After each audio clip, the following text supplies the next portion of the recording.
Amici di Sportisili, buon pomeriggio, un saluto dal vostro caro Marco Genduso, pronto per commentarvi la quarta giornata del campionato di Serie C1 che vede scendere in campo i padroni di casa del San Vito e il Palermo Futsal Club. E la Rocca, e inizia anche il match dunque con il primo pallone per i padroni di casa.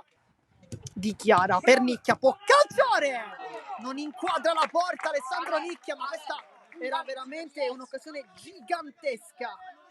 Di Chiara scambia con la Fiora, l'aggancia, poi calcia in porta, voltaggio sul andiamo. Pappalardo calcia sul primo palo, era anche un buon tiro ma esterno a incrociare, va Pappalardo San Martino e poi se la divola la Rocca per Cicchinici, gli dà fastidio, ma qui è una gran parata di San Martino.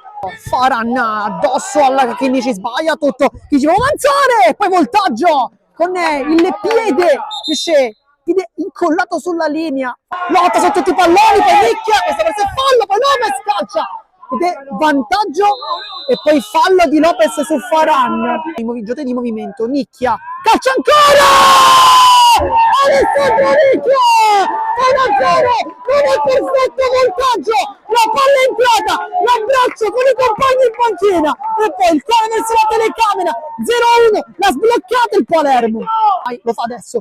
Di Chiara avanza Gennaro, 1-2 Nicchia e non arriva praticamente a porta vuota, nulla. Corsino, Gennaro si inserisce, Corsino lo schiera, poi calcia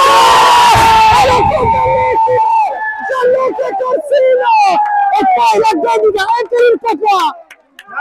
Ha fatto meraviglioso Gianluca Corsino, dove l'ha messa, esultanza con i tifosi. Non lo fa, vado a Di Chiara a centro sulla posizione, Corsino calcia ancora, Gianluca Corsino, Merlo del numero 5 che torna e fa doppietta, 0-3, altra dedica, forse ancora per il papà, 0-3. Ragazzi di casa, voltaggio, Pappalardo va sul mancino, raccampo, la prende poi se vuole anche calciare verso la porta. Ancora Nicchia sulla posizione di Lauti che prende il pallone, può scattare, Lauti mette dentro, bella palla, la Fiora!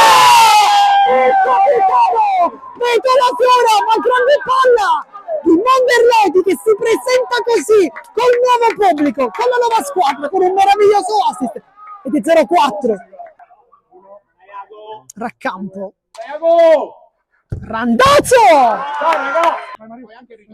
la Fiura per Lauti che vuole partire alla meglio, Lauti José calcia, Lauti mette dentro per la Fiura ed è 0-5, ma si era praticamente fermata al San Vito e poi viene ridato il gol, quindi 1-5, gol di Kedir. Adesso siamo davanti alla prima vittoria in Serie C1 del Palermo Futsal Club che esulta e vince con il risultato di 1-5. Poi l'abbraccio bellissimo tra i due capitani, la Fiora e Voltaggio. E dunque questi sono i primi 3 punti del campionato dei rosanero.